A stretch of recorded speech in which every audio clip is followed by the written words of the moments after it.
What's up, gamers? Welcome back to my channel where today we're going to be playing through more of Control. So this is going to be part 2 of my Control playthrough. We're picking up where we left off, obviously. So we made it through the tutorial section and the kind of beginning of the oldest house. And we're going to head through to the Dead Letters archive in order to find the hotline, which is very mysterious device. It also leads to some of the coolest moments in the game. Yeah, we're just gonna head through the cafeteria, nostalgia department, communications department, and then dead letters. I think it's specifically in that order, I think, if I remember correctly. So yeah, here we go. There it is Open up again. on that. Our welcome message. Yeah, so the map's a bit confusing. it's a lot to take in, obviously. There's a lot of layers to it. It's all very dense and complicated. It's a little bit of an issue with this game, but it also warrants exploration. So it's fine. I don't know. It's a bit of a mixed bag when it comes to the map itself, but actually exploring each environment is really cool. Yeah, I love doing it. Still don't have clearance level 1, which is unfortunate, even though we're the director. Tomasi, huh?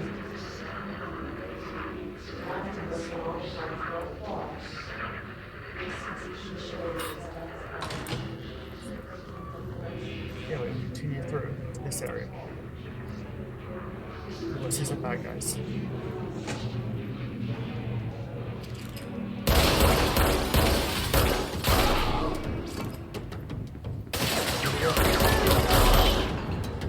Badass. It's so cool.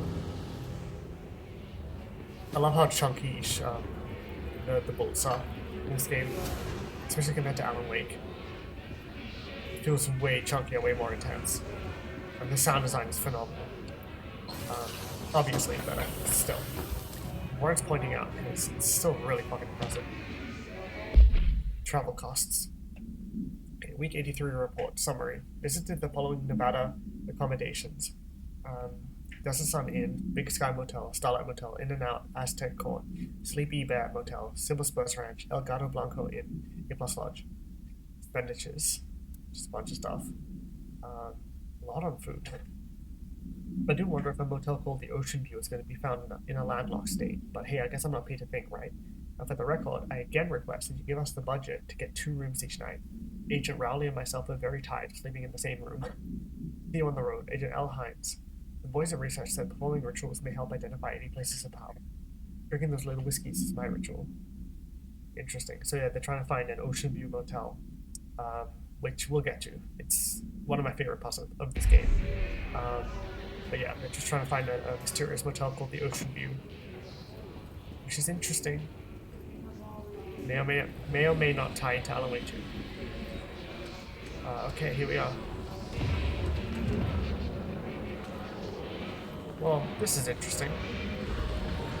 I'm sure that's fine.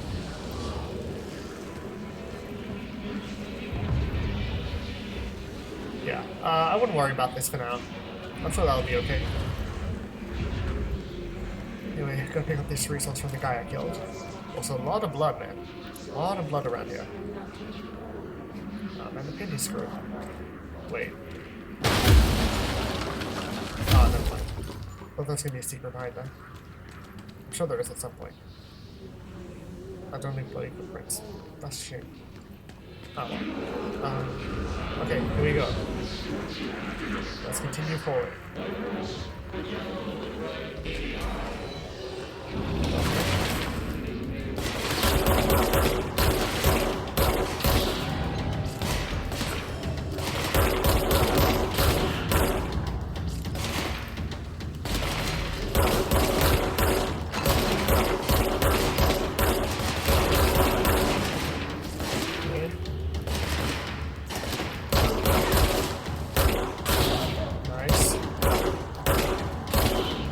Be a lot more precise with my shots.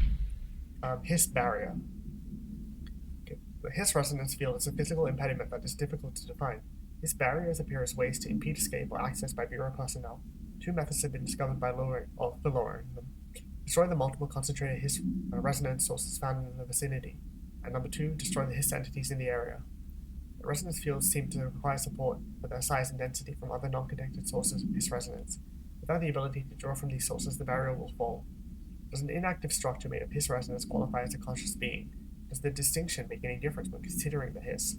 What does the very act of building walls to prevent our movement tell us about the Hiss? To what degree is it watching and planning? So I think I missed the wall specifically, but I believe they had like a barrier blocking path forward. So when the Hiss show up, they block off your exit and your entrance. So you have to fight them and kill them all to progress, which makes sense. I mean, it's not that complicated, but basically that's what happens. I do like that there's like an in-world explanation for what happens there, though. It's cool. Anyway, we'll head down to the shelter. Document. Havana summary.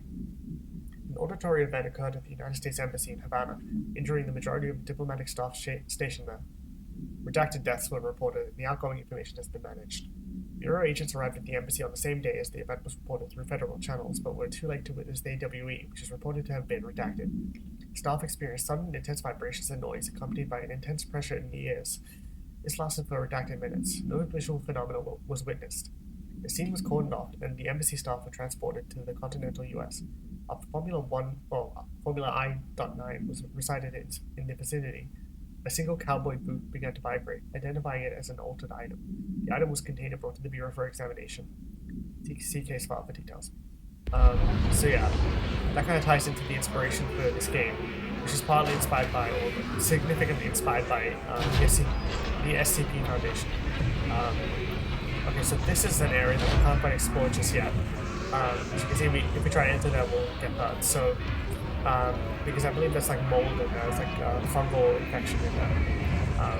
You can see the fungus on the ground.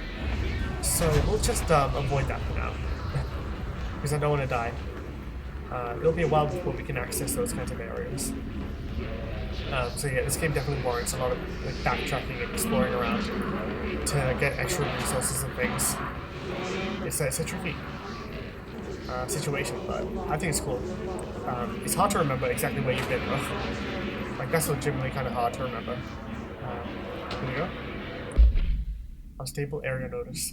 Please be aware, due to recent fluctuations in the nearest control point, this area's stability has been downgraded to yellow. Reference chart green, stable yellow, low possibility of unanticipated building shifts, high likelihood, and then frequent. Okay. Cool. But yeah, it's very hard to remember where you've been and where you haven't been in this game. I don't know if I'm going to be like exploring constantly, or like backtracking constantly, but I'll try to get as much done in this one playthrough as I can, because it's really fun. Yeah, I don't think there's anything up here. No. It's all blocked off. I mean, look at this, man. Fucking visual design of this game is stunning. Really incredible architecture, really incredible visual imagery. The tree, the floating people, everything. It's all so striking. It's what I love about this game. It's one of the things I love about this game, of course. It's just like the imagery everywhere. You just like enter a new environment and you're just fucking like gobsmacked by how stunning it all looks. It's awesome. Oh boy. Deadlanders. I mean, God, that's so cool. It's like like I said, like I just said, you enter a new area and you just like get, like just bombarded by these visuals. Like it's stunning, man. It's so pretty. Anyway, we're gonna have to fight some people.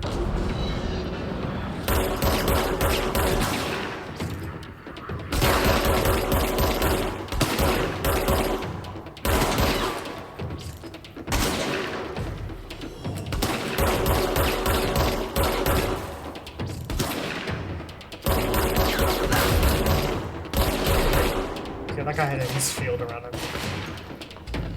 Very difficult to crack. Just my gun.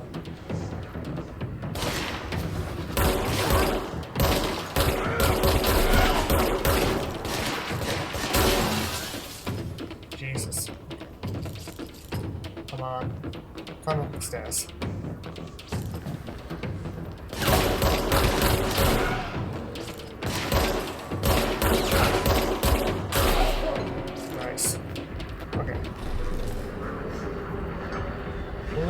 explore this area once I get the control point.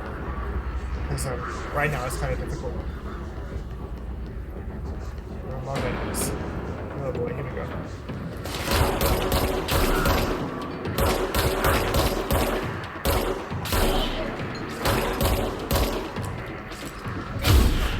Nice. That should be it. So that's another control point. Badass. Ah, nice and peaceful. Let's return things back to normal. Okay. Badass.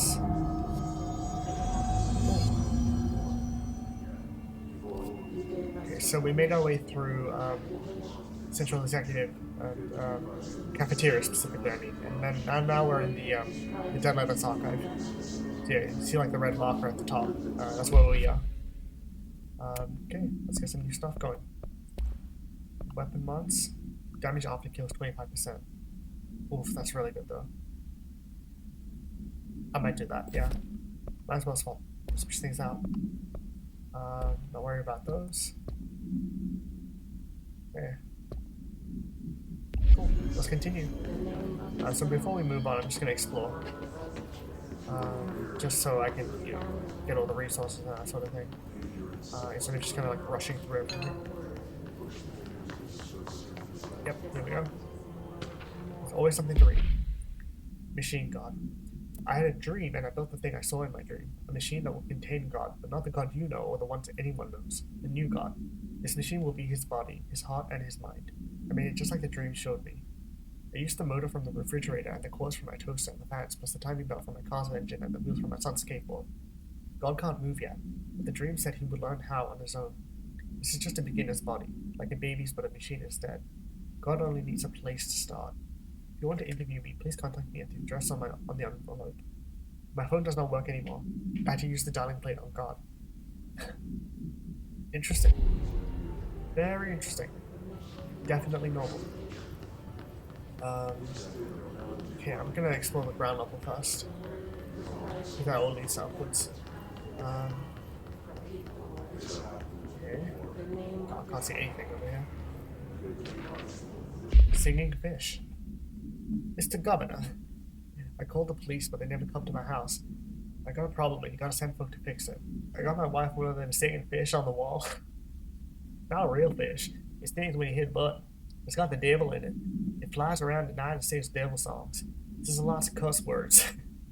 The devil got in my house because of the fish, and you gotta come handle it. My wife was real upset when you couldn't come. Sincerely, Dwayne Barr. Hope you guys enjoyed my excellent accent work on that one. Oh god, I'm terrible. I apologize. But, you know, we have fun here. Okay.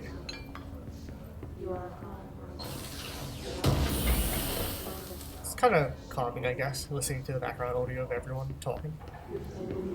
A little unnerving, but still kind of cool. Okay, something in here. Dead presidents. To whom it may concern, I am being contacted by the past presidents of the United States of America. The Imperial Spirit Guides giving me their wisdom. John Adams keeps saying I need to fix America, but I can't really understand him. They all have a lot of opinions. People tell me I'm imagining it, but Theodore Roosevelt showed me how to fix my lawnmower, and I don't know a thing about lawnmowers. Explain that. I have great dead men tell me about the past and present. If you'd like to use my abilities to help run the government, please let me know. I know the White House can use me. Yours in Ernest James Bartholomew. So the thing about the Dead Letters Archive is that it's literally just a bunch of people sending, like, from all over the U.S., sending all these letters to the FBC, or like to the government, I guess, specifically. Talking about all these like random issues that they have, and the FBC like intercepts them and like brings them all to this one archive and stores them for study, which I think is cool. Makes complete sense. Book Club Penny. Hello, avid readers. The Bureau Book Bunch will convene at the usual spot in the corner table of the cafeteria at 5 p.m. on Tuesday. Currently discussing Unless You by J.D. Brooks. Everyone should get their reviews to me by Monday before lunch so I can generate some conversation starters before the meeting. Happy reading. Let me just check something real quick. Dinner reservation. No, that's something different. Okay. Full voice set. Yep, this is it. Okay. Now, if you guys thought Alan Wake stuff was weird, get ready for this shit. I'm gonna actually, like, here we go.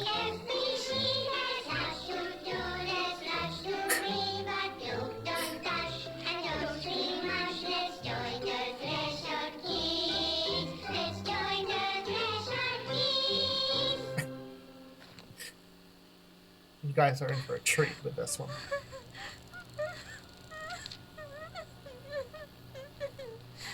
Hey, Meg! What's wrong?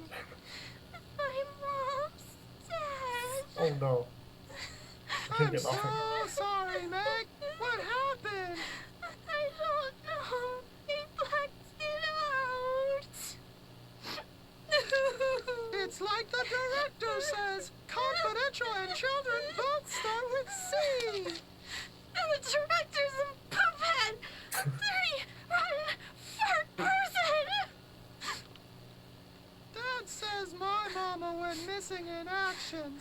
She walked into the city and didn't come back. I don't know what missing in actions is, but I sure wish someone would find her. I'll help you look, Topher.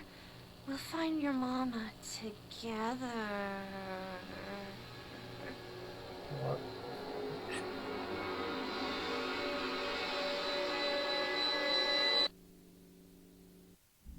Right. So yeah, if you guys thought the Night Springs TV shows were weird in Alan Wake, may I introduce you to Threshold Kids, which is basically, so I'm gonna give,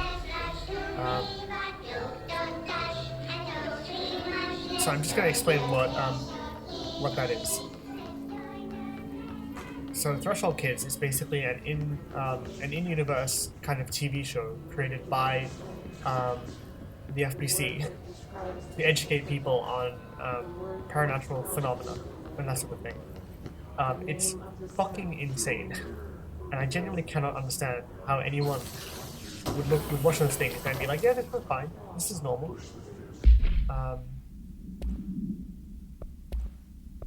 Shadow projectile boost. Never mind. Yeah, so the Threshold Kids are like videos that are made specifically to educate like people in the FBC about these sorts of phenomena and everything. And yeah, it's very unsettling and weird, and very just the complete opposite of normal. But I think it's fun. Okay. God damn it. Okay, lot of files and things to read. Trench dead letter approval. Greetings, Director Trench. I'd like to thank you for approving my request for the Dead Letters Archive. Cataloging the Bureau's collection of delinquent mail will provide an extremely handy database that research teams can use to search for any connections or related topics found among the letters. Aside from the more functional purposes, the archive will allow us to preserve these windows into authentic human encounters with the paranatural world. The letters came to us from various places and times, gathered by the Postal Service as undeliverable. The Bureau is the perfect home for them. I realize not all letters contain accounts of genuine paranatural events, but even the erroneous ones allow us insight into how the unknown is perceived by real people. Of course, I will first compile a system that allows us to analyze the letters for any information or suspected connections to AWEs and other altered materials. So thank you again. Can't wait to delve into my dead letters. Be Barnwell. So yeah, like I said, that's basically what the Dead Letters Archive is all about. It's just collecting all the stuff from random people. It's cool. Okay, so that's just low floor searched. We obviously watched Threshold Kids. It came out completely fine after watching that. Nothing here. Took the left staircase up, so I might as well take the right one instead. Clearance level 2 for that, which is unfortunate. Might as well save, right? Cool. I can only change outfits at the main control point in Central Executive. Yeah, so for now we'll just continue on into the communications department. Communications. We're on the right track. Hell yeah. First we'll go in here. Let's see what's up in this room. Okay. Ooh, Dr. Darling presentation. Yes. Just look at it. Hang on. Multimedia. Where is it?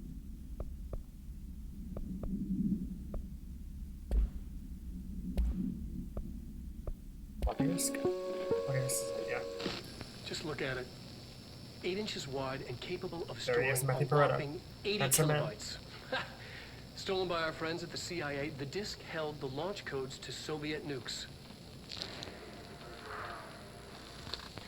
This is not the disk, of course, but one exactly like it. A perfect fusion of concepts vibrating in the Cold War era collective unconscious. A receptacle. It is a receptacle for dangerous energies to hone in on. And they did. We don't have the details, but when things started flying around the disk, it was transferred to us. It's an object of power. OOP. Oops. Oh, and it can launch things telekinetically through the air. To date, we've launched maybe 3 dozen pencils. And once, we even launched a cup. So cool. So basically all these videos, all these like Darling presentations exist to, once again, also, and capable of storing a whopping 80 kilobytes. also exist to basically just educate people on these various topics. So they're a bit like amateurish in their production, but it's very endearing and cute, and I love it. So anyway, we continue on into the communications department. The blood trail goes down there, so in reality it will just go up here. See what's up. Hey, how's it going? Yeah, boy. Okay. Dead crowd over here. Oops, I'm sorry. Oh, health recovery. Okay. Health recovery, 21%, yes. Okay, so let's replace this. Deconstruct that. Cool. It's all about inventory management. Basically just like clearing out the ones that we don't need. Because you collect way too many mods in this game, and it just starts to get overwhelming if you don't start deconstructing them. Okay, let's go in here. Anything in here? Nothing? Gotta search every bathroom, man. If you don't, what are you doing? Okay. Blood trail leads down here, so here we go. Shelter area this way. Welcome to the cops department. I think that's Tomasi. Oh fuck. That guy died. Rest in peace, sir. Anyway, we'll head into pneumatics soon. Obviously can't head into there. But we'll go over here first. Just to get the shelter out of here. Nice. I love how tactile everything feels. Like every environment feels like, you know, it all feels very realistic and cool. In terms of like the lighting and even just like the visual design of it all. And the graphics, of course, as well. The engine is very impressive in this game. Okay. Book Club, Samson. Okay, Book Club Notes from Penny by L. Sampson. So I don't usually read a lot of sci-fi, but as far as space operas go, this was alright. The title, unless you could refer to a bunch of things in the book, I guess, but I thought it was a little vague and stupid. The way the characters kept throwing it around almost like a catchphrase got real annoying real fast. The best part of the story was the space battles. I sided with the fixers, obviously, because they had the coolest tech, and their motives made the most sense to me. Honestly, if I were to choose between some hoity-toity flowers and gun space hippies or a badass bunch of warriors who go around devouring planets like cheap sushi on a Sunday, I know who I'm picking. God, these sentences. So intense. That scene where they invade City Planet and convert the entire population using those brainworms, and the space dogfight between those two ace pilots, signed me the fuck up. What kind of ruined the whole thing for me was when my favorite character got killed not even halfway through the story by getting a battery cylinder launched into space by a gravitational anomaly, which that didn't feel necessary at all. So I think that's partially like what we just witnessed was that guy getting hit in the face, but also this is just like a fun kind of book review. I think there are like maybe 2 more book reviews that we'll get as we continue. Okay, here we go. Object of power. Looks like the place is latched on it. We need to find it. Oh fuck, okay. So yeah, that's the, that would be the floppy disk that Dr. Darling talked about. That is now launching shit at us. So now it's a stealth game basically, where we basically have to avoid getting hit.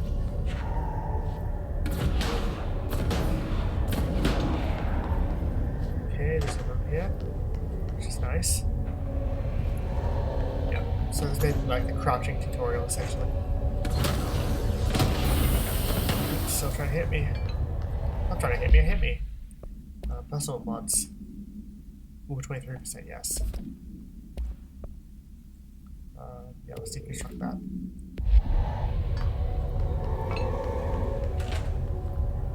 Okay. Now the objective is to basically crash on these. Oh, okay. I forgot that it destroys the environment. I'm almost dead. Not ideal. We'll head up the stairs.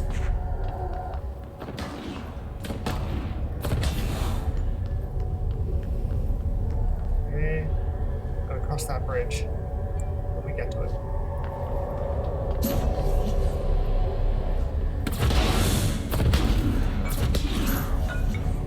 Nice. So far so good. Getting closer. We'll explore more thoroughly once I get the objective power under control. Okay, there it is. See it? It's the floppy disk in the center. Let's cleanse that bad boy.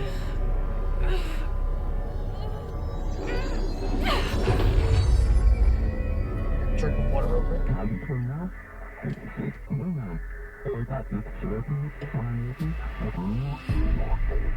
There's the board. It's harder to hear you when I'm here. It's like the channel's been changed. The board's in charge here. They're pyramids in the Bureau seal. Are they really the ones pulling the strings? I'm not their director. I'm no one's director. And now we're going to get access to one of my absolute favorite abilities in the game. If not my actual favorite ability, which is launch. This power is so fucking awesome. You'll see why. Yep. It's so cool. The sound design, the haptic feedback in the controller, everything about it is fucking awesome. I love it. The thing legit.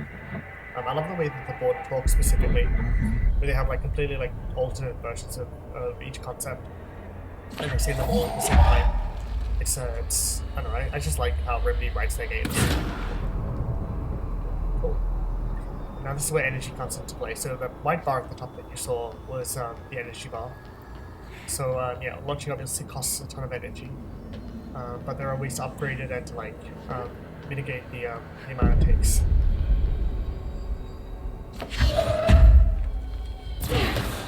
Cool. It's launch time, baby. Very fun ability, very powerful as well.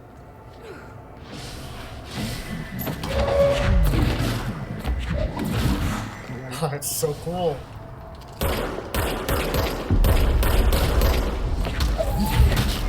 Yeah, it's all about the combo of shooting and launching.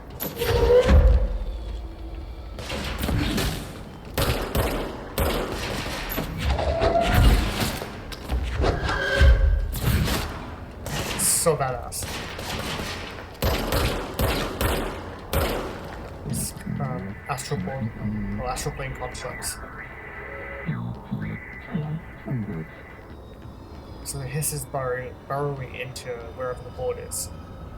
Oh god, the fucking imagery in this game is insane. It's so cool. I love that. So yeah, the board is like this this board, like this kind of being from another dimension, essentially. Oh, it's so cool. Just a big inverted pyramid. Want to get a cool shot of that. Oh, it's fucking awesome.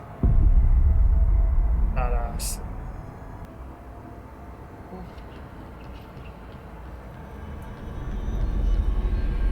Let's get out of here. I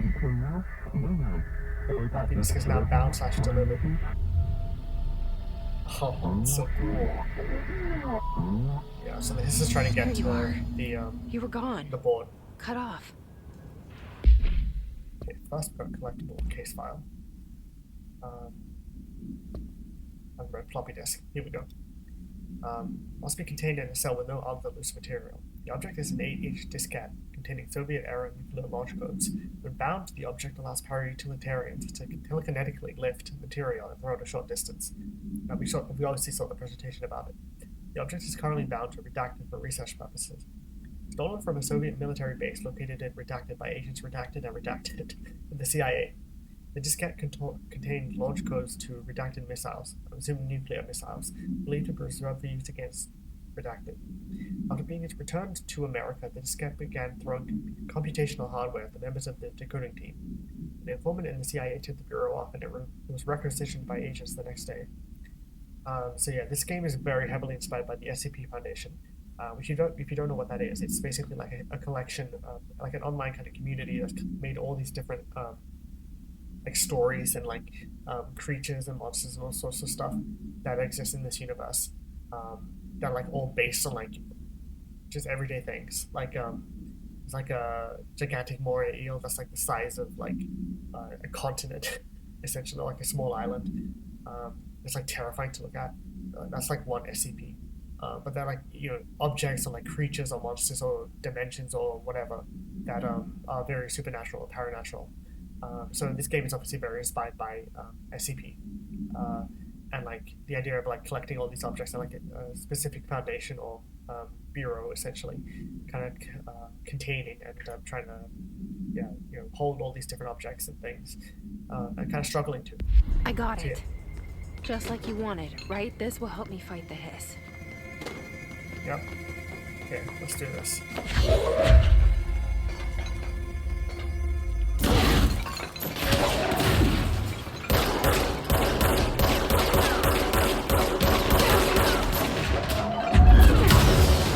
Nice.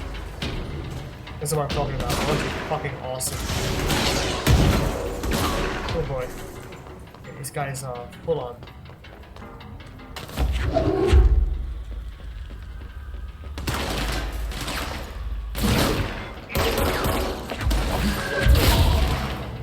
Nice.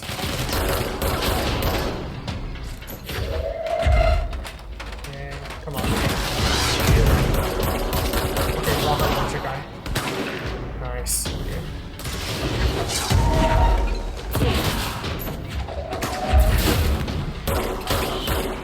So cool. Oh, so fucking awesome. You feel like such a badass. Such a power fantasy. I love it. Yeah, each object that you launch does like a shit ton of damage. It just like wipes out these enemies. It's really satisfying. So yeah, if you haven't played Control, I would highly recommend it because it's fucking awesome. It's so much fun. We've like barely begun to scratch the surface of what this game is.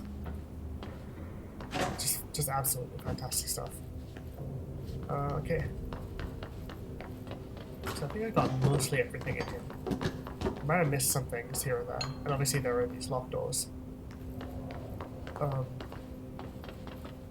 Yeah, so we'll be back here eventually, once we get like security clearance and that sort of thing. So I don't need to fully explore each like nook and cranny. Yeah, that's launch basically.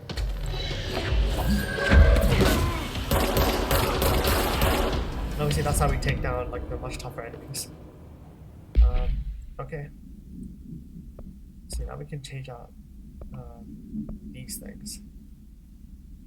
Yeah, I might switch them out because I really like my energy. I love using launch. I use it so much because it's extremely overpowered.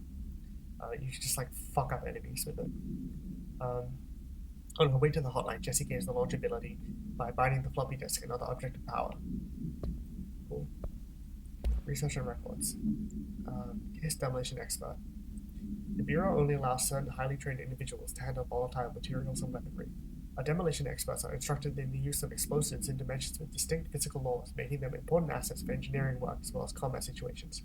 These demolition experts are the only observed HISS variations to wield a specially built rocket-propelled grenade that is designed to identify and track redacted entities once fired, making them a threat whose termination should be prioritized in combat scenarios. I find it remarkable that the HISS restrict usage of this weapon to the Bureau personnel trained specifically for its use.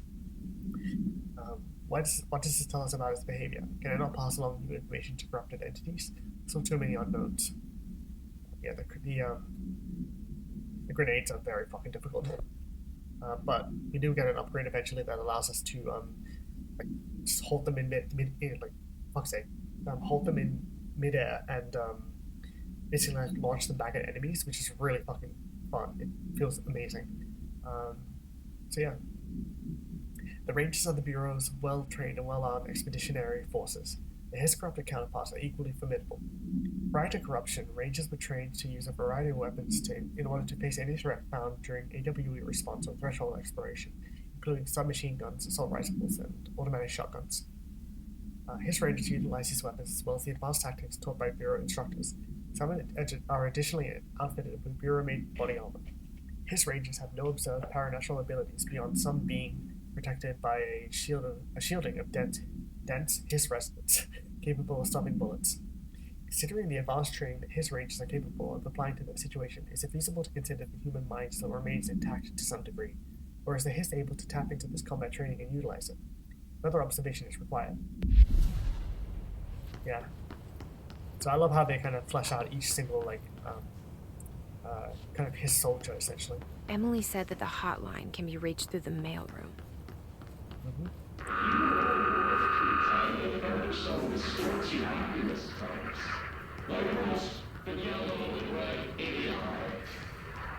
Assuming that's Tommaso. So we can also make some new pathways open, which is really cool. Open up some new rooms.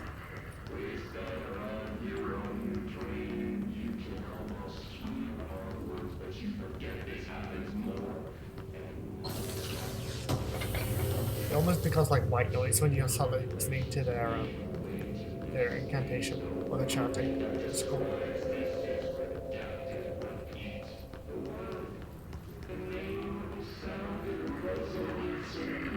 It's so cool though. I love the atmosphere of this game.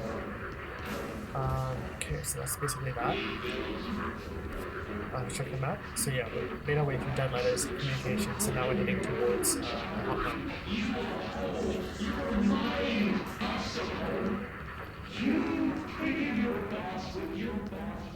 Cool. Yeah, I hope you guys are enjoying the game so far. It's super fun. We haven't even seen anything yet. Weapon mods, ammo refund. Chance on hit. That is good. But I also like my damage after kills one. So I'll leave that for now.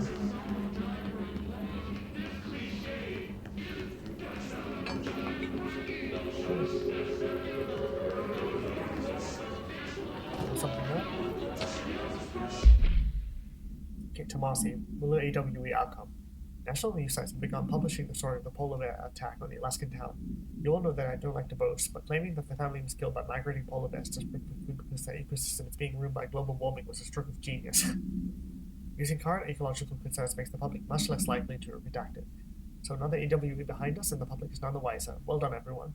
It was a strong campaign and perfectly executed. This doesn't mean we can stop monitoring redacted, and redacted for any off-message opinions, but it's looking like we're in the clear. Tomasi out. So Tomasi's a little bit arrogant, and he clearly doesn't have much respect for the other department heads, which is interesting, of course. Definitely some interesting things being set up with his character specifically. The mailroom. Okay. So this area is a little bit bigger and more complex, but it's still doable. Some nice vending machines everywhere. The pneumatics is that way.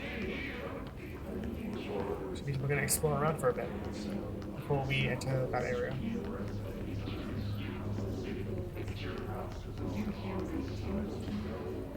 There's a key item to the left. A place of control point. Very useful. Also acts as a save point. So the next section is going to be a bit tricky. Toilets, of course. Gotta explore them. Can't see anything. But there's nothing in there.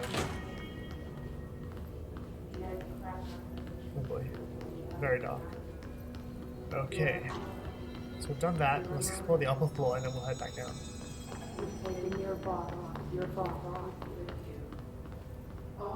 Another shelter, very nice.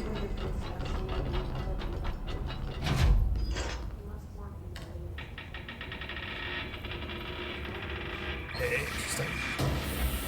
I love the song. What a fucking banger. Okay, let's head up here. See what's up.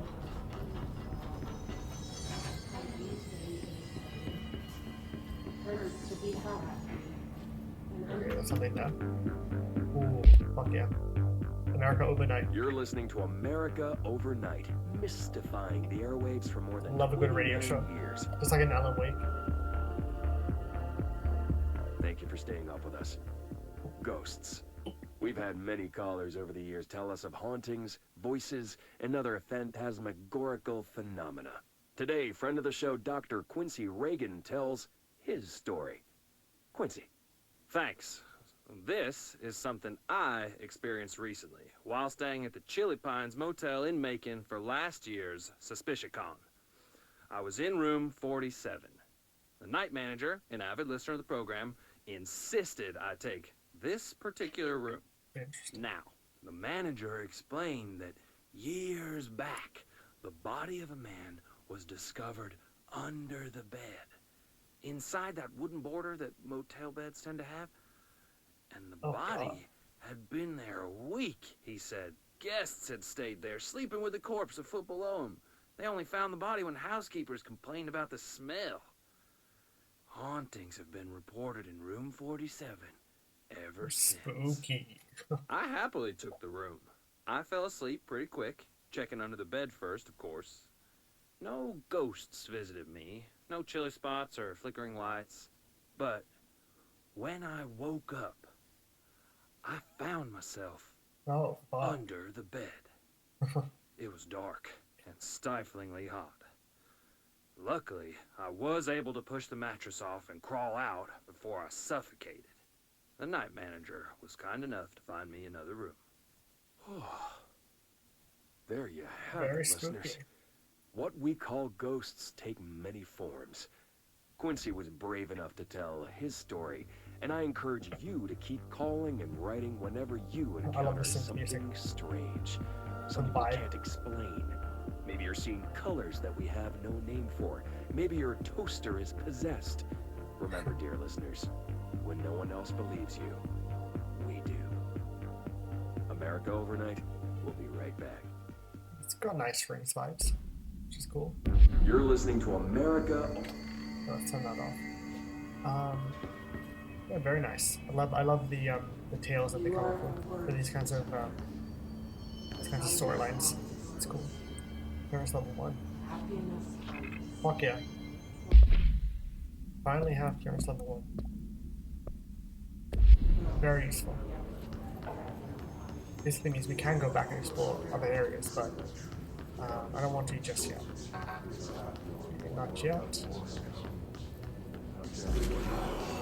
Oh, fuck. Get fucked. Nerd. Absolutely bodied that man. That was fun. Is this clearance level 1? Oh, looks like it. It's mold over there though. Martial lockdown distinctions. Pay attention, Alberta. This is the last time I'm explaining this. Internal lockdowns are manually triggered events that lock one or all of the sectors by restricting use of the sector elevator, effectively locking stop in a sector until the emergency is handled. They can only be lifted by the directorial override and maintenance once the director is satisfied that the situation is under control. External lockdowns are a bigger deal. Nothing in or out of the whole building. It's only triggered by a code red containment breach, based on some complicated system that security and research slapped together. It can only be lifted once. A, the threat has been neutralized, and B, a high clearance individual gives the system the all clear. This process is not the same as the directorial override, so stop saying so in documentation. I know it's confusing as hell. I've told Darling 100 times to change it, but they're adamant it stays the way it is. Honestly, I don't think they even know how to change that at this point. Let's just make sure our staff understand how this missile works, okay? Cool. I did not process any of that, but good for you, and I'm sorry that happened. so we can't enter that area just yet because it's got mold everywhere. Oh, it's the Sankara Tango. It's Artie's song. It's cool. Yeah, so I didn't talk too much about Artie, but he's Finnish. Because the team at Remedy are all, well, not all, but like, Remedy Entertainment is based in Finland, and the team is mostly Finnish. So they have a nice, like, a nice Finnish character in Artie to represent them in this game, which is really cool.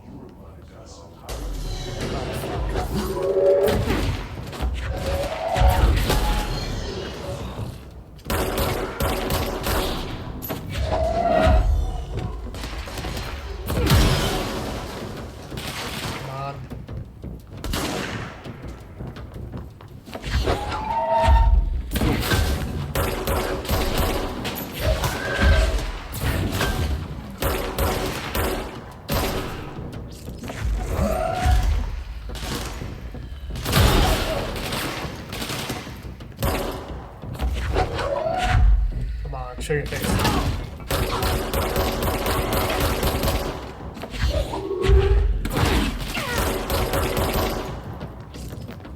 Some help. I might die. That's difficult. Come on, where are you? Nice. Okay, not too bad. Went fairly well. Nice. Cool location. Bit of a tough fight, but we did it. It's all about launch. Balancing launch and shooting, of course. That way you can do it. It did a breach. Last month, our on-site server experienced an intrusion by unauthorized users. After a thorough investigation, it was confirmed that the users only accessed a video file, which contained portions of various Dr. Darling presentations. Investigators were able to track the users through their IP addresses. The following are the confirmed identities of these users. A bunch of people. These individuals are in breach of Bureau Code 91 and have been placed under surveillance by our external investigation team. Further action is pending. Yeah, that's why they use analog technology. This is a cool location. I like it. Please. Nice. Can't get up there. There's something up there, but we won't worry about that for now. Okay, enough dilly-dallying. Let's progress the story. About to enter a boss battle, I think, which is going to be it will be a little tricky, but I think we can do it. Still haven't died yet, which is nice. I'm going to save over here after I check this out. Johnson, you already got Chorus level 1. I don't know why they placed it twice in this environment. It's a bit strange, but oh well. Cool. It's saved. All our progress. So let's continue on into the mailroom, I believe. Yeah. Oh boy, here we go. Boss battle time.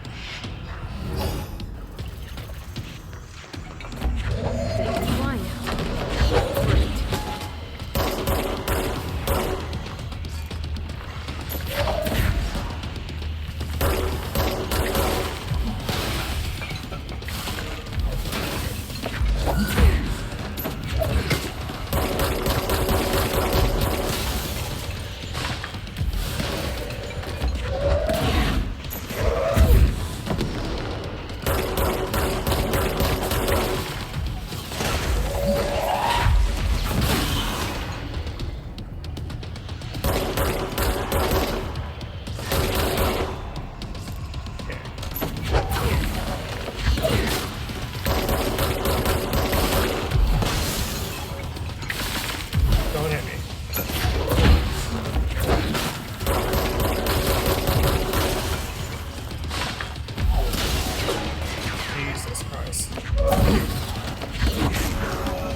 Nice. First try. Nailed it.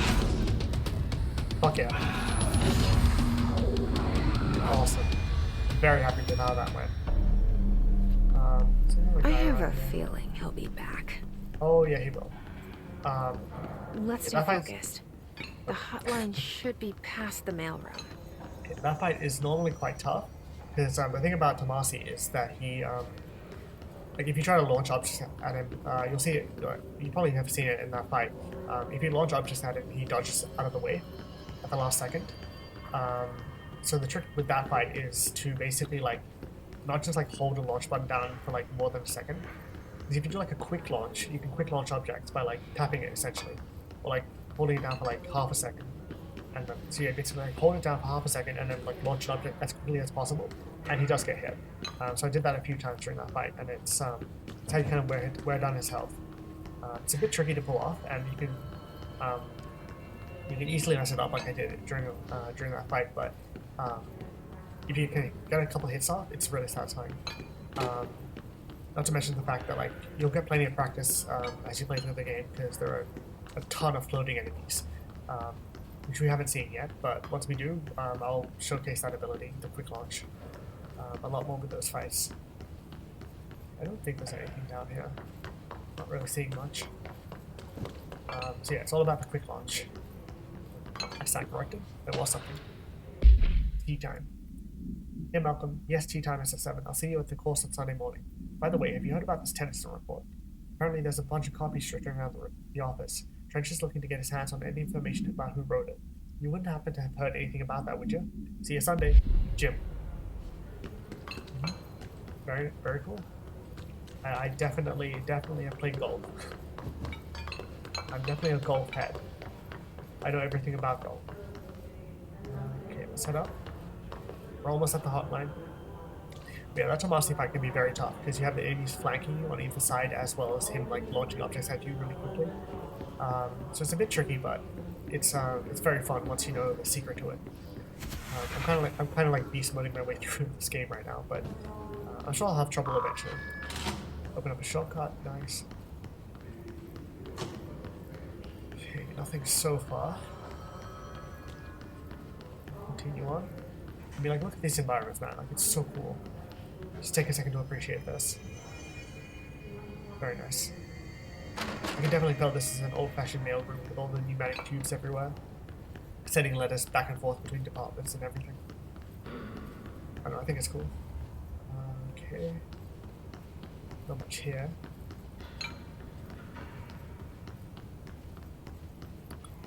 This is the way forward. Through there. Okay, I think we're good to go. Gotta find those collectibles. Office, Head of Communications, Alberto Tomasi. We're getting closer and closer. Just like, fucking hell, the visual design in this game is just unbelievable. It's fucking stunning, man. This game is so stunning. Butt summary. Butt summary. Butt, Montana. What a silly name. A spate of disappearances was traced to a home in the city of Butt. The Bureau agents discovered a translocated light switch code. Bureau agents... Oh, this is interesting, actually. This is important. Bureau agents arrived at the home of a local celebrity located at Redacted, which had been connected to a total of redacted disappearances in the area. Agents found no one inside. While searching a closet, an agent pulled the light switch cord and disappeared from view. Another agent was selected to pull the cord in order to replicate the event. He disappeared as well. Both agents were discovered at the oldest house, redacted days later, found in a sealed room by rangers exploring a new area of the house. The light switch cord in the Butt home's closet disappeared during this incident. Interesting. So yeah, the whole thing about the light cord switch is going to play a huge role in this next section of the game. Alberto Tomasi. Master's ID. Well done, everyone. It was a strong campaign and perfectly executed. Is elevated. Yep, so these are the floating ones. The HISS elevated agents display abilities similar to telekinetic competencies observed in Bureau para-utilitarians. Some prefer to charge their targets while others launch objects at them. Telekinetic attacks have been ineffective against the HISS elevated due to their own talent in the area. They do not use any weaponry except their own paranatural capabilities. Some HISS elevated have been seen levitating while strapped into chairs. This is likely the result of individuals being corrupted while undergoing cognitive recording in parapsychology. How are they able to use paranatural abilities? It is possible that these individuals were bound to objects of power prior to corruption. It's also worth considering that the Hiss resonance can identify and express latent paranatural ability in the individuals it corrupts. So yeah, the floating guys, all you have to do is basically like just quick launch. All you gotta do is just quick launch and launch your captain. And they'll die pretty quickly. But yeah, Tomasi's corrupted. And he's one of those floating Hiss variants. Alright, take this down. Alright, take this down. The situation in Cuba has been evaluated by the relevant authorities. The mysterious illness affecting the staff at the U.S. Embassy in Havana was caused by sonic weaponry in the hands of a foreign power. Numerous personnel have damage to the inner ear, but most are expected to make a full recovery. Very upsetting. Of course, the event also damaged their cellular walls, but we can't blame that on some stupid noise gun. Thank God no local doctors examined them first. Honestly, what are the odds an altered item would show up inside a U.S. embassy? Talk about good luck, huh? So much easier to... Hey, are you still recording this? Oh, Jesus. The situation in Cuba has been evaluated... That was cool. Very good sound design at the end there. With him, like, rushing across the recording. Very scary. The hotline can't be far now. Yeah, it's Hotline time, maybe. Hotline Miami. So yeah, we made our way through the mail room. And now we're heading down into this mysterious area where the phone is, which is easily one of my favorite parts of this game. But you'll see why. It's fucking awesome. Launch efficiency. New weapon mods as well. Never mind, it's exclusive to Shadow, which I don't have yet. Okay, launch energy cost 8%. Oh, that's good though. I might as well swap it, because we only have one personal mod slot right now. I'll get more eventually, once I upgrade, but yeah. Might as well swap them out every now and then. Just to switch up the gameplay a bit more. Oh, it's so cool. I love the gigantic block levers. Very dramatic and satisfying. But supplement. I have the worst mind when it comes to this stuff. You already know where my mind's going with that joke. Okay, according to the testimony, the agents have been transported from the bottom to a roadside motel named the Ocean View Motel and Casino and discovered a room key by performing a ritual. The key opened a door marked with an inverted black pyramid, which they only learned after a lengthy period of trial and error. After pulling another motel cord found inside this room, they were transported to the oldest house. The disappearances of the home's owner, and the other locals of Bud have been attributed to the light switch cord. The Ocean View Motel, is a typo, is now known to have many doors and pathways. Since the occurrence, identical light switch cords to the one found in the Bud home have begun appearing throughout the oldest house. At the time of writing, redacted light cords have been found in the oldest house, located in the redacted and redacted sectors. These all access the Ocean View Motel, but how exactly this link operates is redacted, but initial hypotheses center on the Bud AWE as a redacted. A darling presentation about it as well. It's so cool. I love the carpet of this room. The lights and everything. Like, you can kind of feel what it would be like to walk around in this environment, which is cool. Okay. Let's get this document first. Hotline security log. Okay, all visitors must check in. Trench, Bill Everett, custodian, trench. Bill Everett, custodian, trench. Bill Everett, Carol Bishop. Interesting. There's not much to really go on with that, but it's cool. Hotline chamber. Get ready, guys, because the sequence is fucking awesome. It's so cool. Here we are. The Ocean View Motel and Casino. There's trench. Dream logic. The light switch cord. The door marked with the black pyramid. Yep. Awesome. Okay. Don't think that's collectible now. I didn't realize that the numbers, how many we have, show up at the bottom. I only just realized that. Kind of embarrassing, but whatever. I played through the game before, guys. It's no big deal. It's so cool. Let's do it one final time. Whoa. We've been here before? Fucking awesome. No. So cool. I've stayed at a lot of roadside motels across the country, on the road, on the run, under the radar. This feels like Yep, it's a all liminal of space. them, like something recognized from a dream. Okay. Oh, that's so cool. I love the sound design of pulling the light switch cord and then getting transported here for the first time and being like, what the fuck is going on? This is so surreal. I love it. Takes into like another dimension essentially, which is very SCP as well. Also, this spiral door is going to be very important later on, so pay attention to that. Black pyramid door. Can't open it yet because we need a key. Don't know what that is, but yeah, each of these doors leads to a different dimension or reality or experience or whatever it is, which is cool. So we came from the oldest house. We want to go through the Black Pyramid one. It's so cool. Right, let's continue on. I mean, the vibe of this is incredible. It's so cool. See America, Texas. It's a complete liminal space where it's like, you know, it's just a regular old motel. You've seen, you know, countless times, or even if you've never been to one, it's like, you know exactly what this is like, you know? It's very cool. Canada, interesting.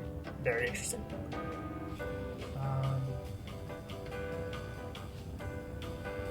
I love that there's also no one here. It's just like a complete empty liminal space type vibe. It's so fucking awesome. Also can't leave, typically. Hello? Anyone here? That door just opened. I also love the blue lighting as well. Just what a cool location, man. What an amazing location for a video game. I love it. Nothing in this room. Love the music as well. Okay, let's go to the second room. This is 222, 224.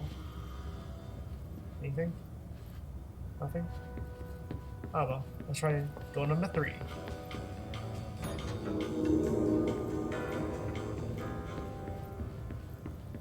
cool. Oh, there we go. The key has a black pyramid on it. There we go. Yeah, I love it. It's just like a completely like nondescript hotel. Or motel, I should say. Okay, let's head for the Black Pyramid. Oh, what a fucking cool game. There we go. Now wait a second. Isn't that us? Get ready. This is gonna be fucking sick. So that's done.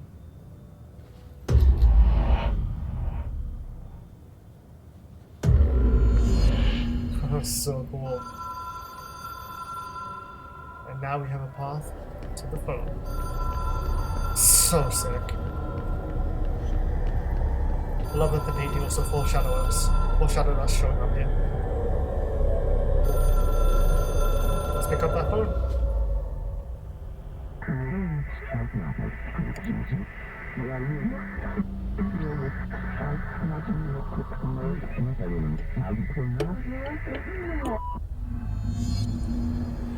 Oh boy, here we go. Got one final challenge to do, and then we'll pull out an episode.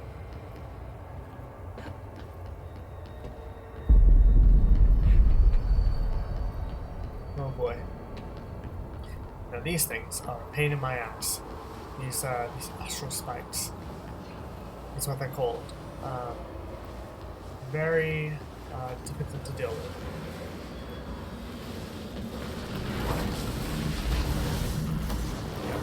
So these things are impossible to kill. You cannot kill them. They're basically immortal. So you just gotta run away from them. They're quite scary.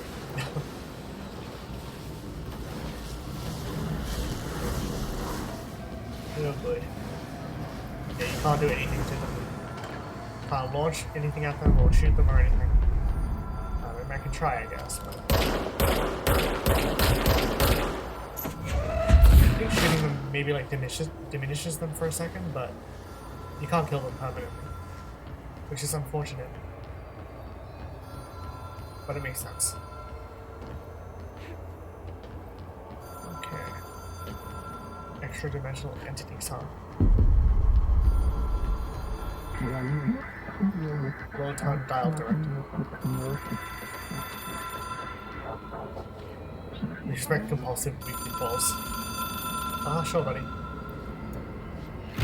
It is a phone. It's an object of power. Dr. Darling. It doesn't connect to any typical network. That's a direct line to the astral plane and the board.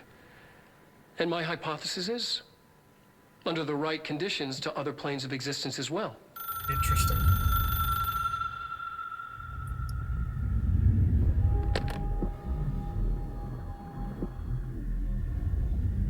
A director needs a team.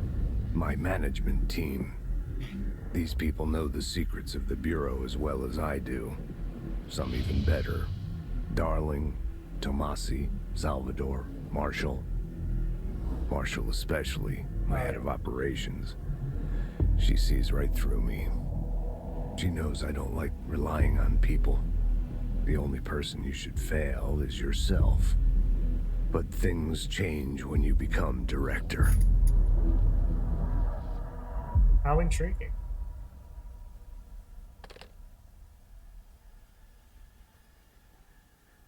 Oh boy. Very, I have it. very weird. The hotline. I love it. I can reach Trench. Well, Cool. listen to him. He feels more like an echo. We An have a lot to echo get through with that. important info. I need to get back to Emily. Oh yeah. Yeah, that's the hotline. Okay, no weapon was a puzzle watch yet. Missions. She's forced to find his corrupted head of communications, Alberto Tomasi. Jesse uses the hotline to call Trench. He talks about finding his management team. Darling, head of research, and Helen Marshall, head of operations, potential allies against the Hiss. Yeah, Tomasi is gone. Salvador will get to eventually. But yeah, Darling and Marshall are the two leading threads for the story so far. Okay, collectibles. A lot of collectibles. Case files. Unread. Hotline. Right. Object should be inaccessible for use except to the director. Object is a 1960s era red big light telephone. The rotary dial has been replaced with a black knob of unknown purpose. The phone weighs redacted. I wonder how much it weighs actually. Is it heavy or is it really light? The object allows the director to communicate with the redacted, the board. If used by anyone other than the director, the object will cause the lethal redacted. The object is currently bound to Director Trench. The object is spontaneously manifested in the director's office, placed on the desk. Director Northmore was the first known Bureau agent to use it, and we'll get to Northmore soon. A battery of tests were run on the object, including redacted and redacted, but its origin remains unknown. Cool. It's the telephone. With multimedia to get through. More about the Ring, hotline. ring. It's Dr. Darling calling. In 1978, God, he's so a cool. comms department intern heard the hotline ring and picked it up, going against every safety protocol in the manual. I love his glasses, She I never love his bow recovered. tie and sweater. And the handful of witnesses I find him hot, required okay? extensive memory He's repression cool. therapy. It is a phone. It's an object of power. It doesn't connect to any typical network. A direct line to the astral plane and the board. And my hypothesis is, under the right conditions, to other planes of existence as well. Our very own Ouija board. Only the director can answer it safely, and what he hears is kept classified. Very cool. So yeah, I think I mentioned it last episode, but the actor who plays Dr. Darling is Matthew Peretta, who's obviously been in a bunch of things, but he's most notably the voice of Alan Wake. So there's a lot of fun little Remedy kind of connections there that they brought him back for this, but he's playing a different character. It's really cool. Hotline. Oh god, so many. Control points. 2, 3, 4, 5, 6. Yeah, so all of these. Might as well get through this then. Control points. Let's find out about them. It them. took us a long time to learn how to stabilize the control points. Then drink of water. The ley lines, the meridians of the oldest house. Darling found a way to soothe this beast. We discovered we must cleanse control points of all interference. It's my duty as the director, like Northmore before me. I couldn't manage it in my own house, at my home. I'll damn well do it here. Without the control points, the oldest house would swallow us alive. We'd be sealed inside an endless labyrinth. No one would hear our screams. If an enemy ever managed to corrupt the control points, it'd be over fast, spreading like a cancer, leaping over the fire breaks like a crown fire. They are the weak point. Darling's right about that. He's wrong about everything else. Dangerously wrong. Suspiciously wrong.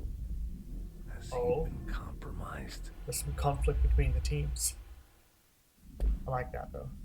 And we'll get into that as we play through the game, of course. I'm not going to say too much, but there is definitely some conflict there, which is cool. Hotline. I can hear the hotline ringing in my dreams, constantly ringing. Ringing so loud I can't hear the voice I'm straining to understand. Why don't I pick up?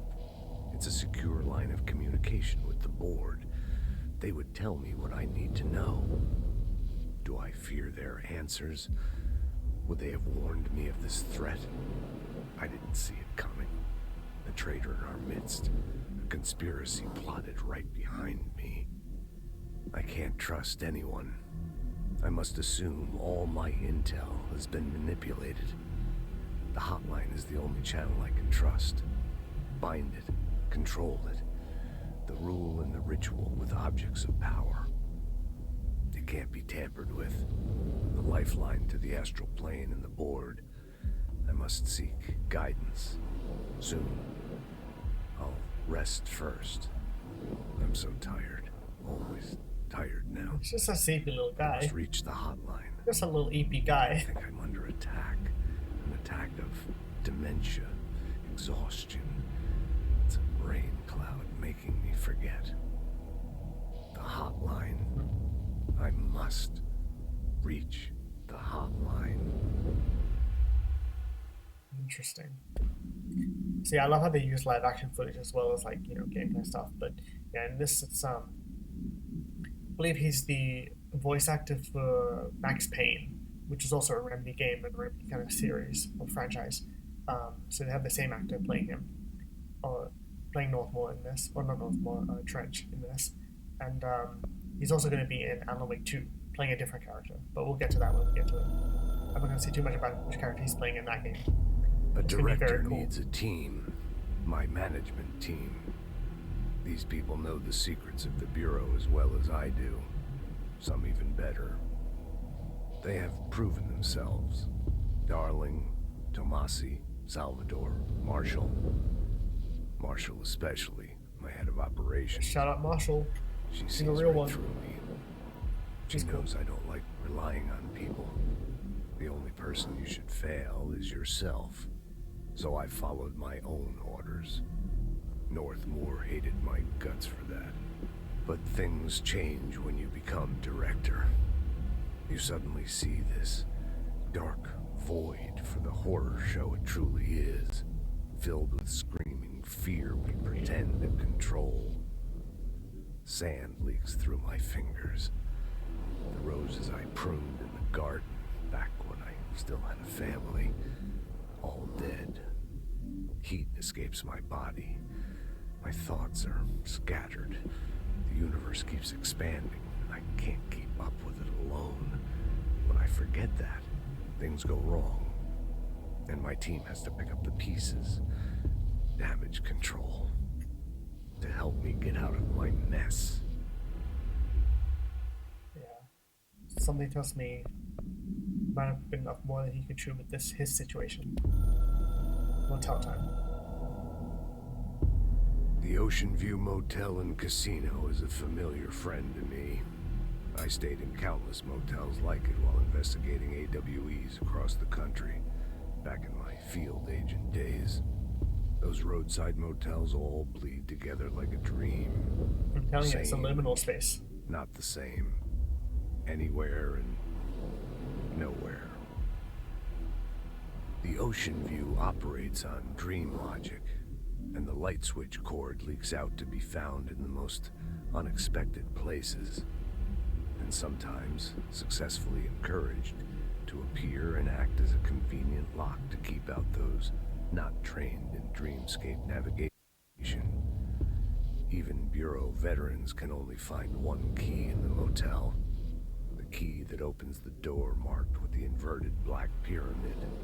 The rest, the many other doors, are still mysteries to us. We're all merely guests there. Even the board. Sometimes I need to visit, just to breathe easier for a while. We'll get to what one of those doors the is. Sterile apartment I spend my nights in.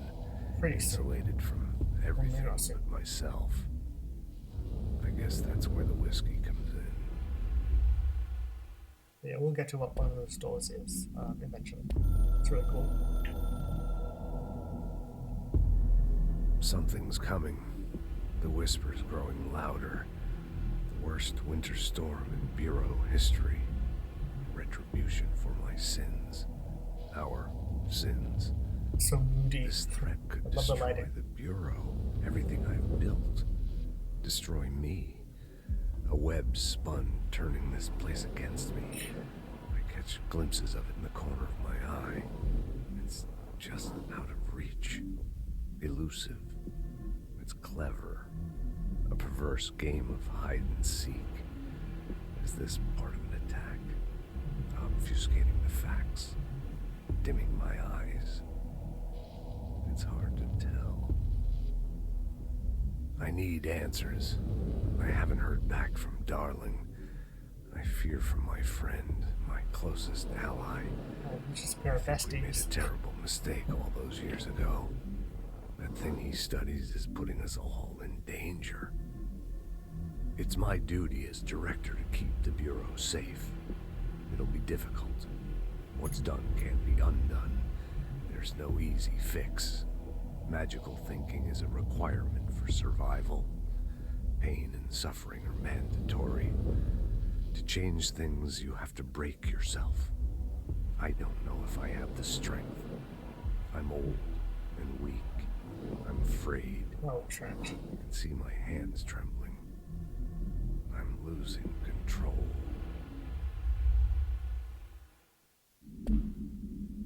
Very cool. It's also fascinating to kind of revisit these, knowing exactly what the story is. I'm not going to say, obviously, what these things mean, but it's fascinating to kind of make all these different connections backwards in time. I don't know. I think it's cool. Be like, oh, that's what that is, or that's what this is referencing. Okay, it's fascinating. Dictatorship. God, so bright. Jesus. Independence. Not already chosen one. Bureau game. Thanks, game. Okay, that should be the hotline. A lot of side People react strongly when I tell them about you. A lot of Is it too soon to tell Emily? She might be able to help. So cool. But anyway, I'm going to call that an episode because I feel like we got a lot of stuff done in that one. Finished the kind of like major story beats. Still haven't technically finished the story mission because we have to go back and talk to Emily, but this episode's getting a bit long now, so I'm going to kind of call it there, and then we'll pick up with kind of wrapping the storyline up, and then continuing on into the maintenance sector, I believe, which is going to be very, very fun. We'll reunite with RT then. It's going to be very cool. So yeah, I'm going to call that an episode. So as always, hit the like button, please, and subscribe, ring the notification bell, leave a comment. I'd love to hear what you guys thought of this episode in particular, because obviously, we have the Ocean View Motel and like the kind of surreal, like liminal space vibes of it. We also, met Tomasi for the first time, and he'll be back. His actual boss fight is kind of a pain in the ass, but we'll get to that. Maybe, I don't know. I'll see how I feel about doing that when we get to it. But yeah, I'd love to hear what you guys thought of this episode, and it's kind of like exploring around and like Threshold Kids and all those sorts of things, and like obviously Dr. Darling, because who I fucking love. And pretty much every episode I'm going to be gushing about Dr. Darling because I think he's the absolute best character in this game. So yeah, like leave a comment down below, and I'll see you guys in the next episode for part 3 of my playthrough of Control.